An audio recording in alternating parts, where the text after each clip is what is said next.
আজকে হঠাৎ কে আসলো আমাদের বাসায় আর তাদের জন্য কি কি আয়োজন করলাম, তো সব কিছুই থাকছে আজকের এই ব্লগে। তো জানতে হলে পুরো ব্লগটির সাথেই থাকুন। আসসালামু আলাইকুম, কেমন আছেন সবাই? আশা করছি ভালো আছেন। তো ওয়েলকাম করছি আমার আজকের নিউ ব্লগে। আজকে হঠাৎ করেই দুপুরবেলা আমার বান্ধবী ফোন করে বলল আমাদের বাসায় আসতেছে বিকেলবেলায়। আমি তো কিছুদিন অসুস্থ ছিলাম, তো আমাকেও দেখতে আসবে, সাথে করে তার ছেলে এইচএসসি পরীক্ষা দিয়েছে, মাশাল্লাহ খুবই ভালো রেজাল্ট করেছে, A+ পেয়েছে। মাশাল্লাহ বরাবরই সে খুবই ভালো স্টুডেন্ট, এসএসসিতেও খুবই ভালো রেজাল্ট করেছিল। তো বান্ধবী বলল যে আমাকে যেতে, তো আমি তো বললাম আমি যেতে পারবো না, তুমি আসো। বলার পর সে আর অমত করেনি, সাথে সাথেই রাজি হয়ে গিয়েছে। আর এদিকে তো আমারও ব্যস্ততা বেড়ে গেল, তাড়াহুড়া করে আমি হালকা পাতলা করে দুপুরে রান্নাবান্নাটা সেরে নিয়েছি। যদিও আমার শরীরটা এখনও পুরোপুরি সুস্থ হয়নি, তো আমি অল্প অল্প করে সব কিছুই রেডি করে নিচ্ছি। তো দুপুরে রান্নাটা শেষ করে সাথে সাথে আমি একটা কেক বসিয়ে দিলাম, আমার হাতের সিগনেচার আইটেম।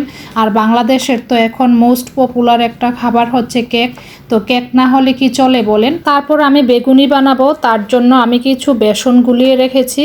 আর এদিকে হচ্ছে আমি মোগলাই বানানোর জন্য মোগলাইয়ের ডোটা তৈরি করে নিচ্ছি। এখানে আমি চিনি, লবণ আর হচ্ছে তেল দিয়েছি, রান্নার সয়াবিন তেল দিয়ে ভালোভাবে এখানে মিশিয়ে নিচ্ছি।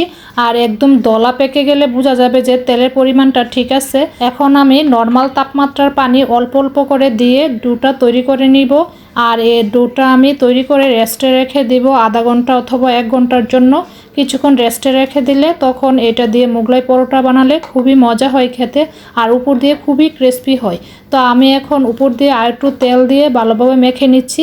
তারপর আমি একটা ঢাকনা দিয়ে ঘন্টা খানেকের জন্য রেখে দিব এইভাবে। আর এখানে আমি মোগলাইয়ের ভিতরে পুরটা তৈরি করে নিব। তার জন্য আমি এখানে কিছু পেঁয়াজ কুচি করে নিয়েছি, তারপরে আমি কিছু কাঁচামরিচও কুচি করে নিয়েছি।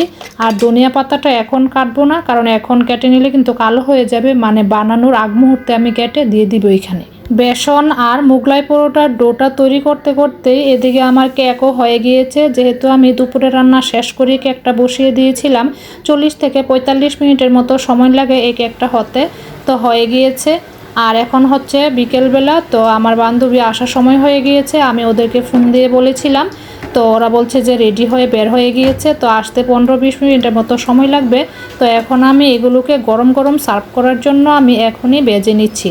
এগুলো আমি আগে ভেজে রেখে দিলেও পারতাম, তবে এগুলো গরম গরম খেতে যেহেতু বেশি মজা হয়, তো আমি সব কিছু রেডি করে রেখে দিয়েছি। এখন আমি এগুলো ভেজে নিচ্ছি।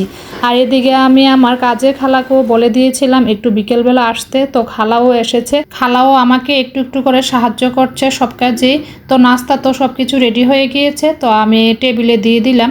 তো সবাই আমরা গল্প করছিলাম আর খাচ্ছিলাম। বাবির সাথে বাবির মাকেও নিয়ে এসেছিল, তো ভাবি এবং বাবির মা সবাই খুবই পছন্দ করেছিল আমার নিজের হাতের বানানো প্রত্যেকটা নাস্তা। আর মিষ্টিগুলো তো বাবি নিয়ে এসেছিল, মিষ্টিগুলো আমার খুবই পছন্দের মিষ্টি ছিল। বেগুনিগুলো বানিয়েছিলাম আমার বান্ধবীর আবদারে। গতকাল আমি বেগুনির একটা রেসিপি দিয়েছিলাম, আর বান্ধবী তো আমাকে ফোন করে বলছিল যে একা একা বেগুনি খাওয়া হচ্ছে, তো ভাবলাম যে সে আসবে যেহেতু আমি বেগুনিও বানাই, তো বেগুনিটাও খুবই পছন্দ করেছে। তো নাস্তা খাওয়া দাওয়া করে অবশেষে আমি চাও দিয়ে দিয়েছি। তো চা খাওয়া দাওয়া করে কিছুক্ষণ গল্প করেছিলাম আমরা, তারপর এদের যাওয়ার সময় হয়ে গিয়েছে। যদিও বলেছিলাম আজকে বেড়াইতে, কিন্তু ওরা তো থাকবে না, চলে যাচ্ছে। তো ওদেরকে বিদায় দিয়ে দিলাম এখন। সত্যি কেউ আসলে যতটা আনন্দ লাগে, যাওয়ার সময় কিন্তু মনটা খুবই খারাপ হয়ে যায়, তারপরও বিদায় দিতে হয়। আজকের ব্লগটি এখানেই শেষ করে দিচ্ছি। কেমন হয়েছে কমেন্ট করে জানাবেন। সবাই ভালো থাকবেন, সুস্থ থাকবেন। আল্লাহ হাফেজ।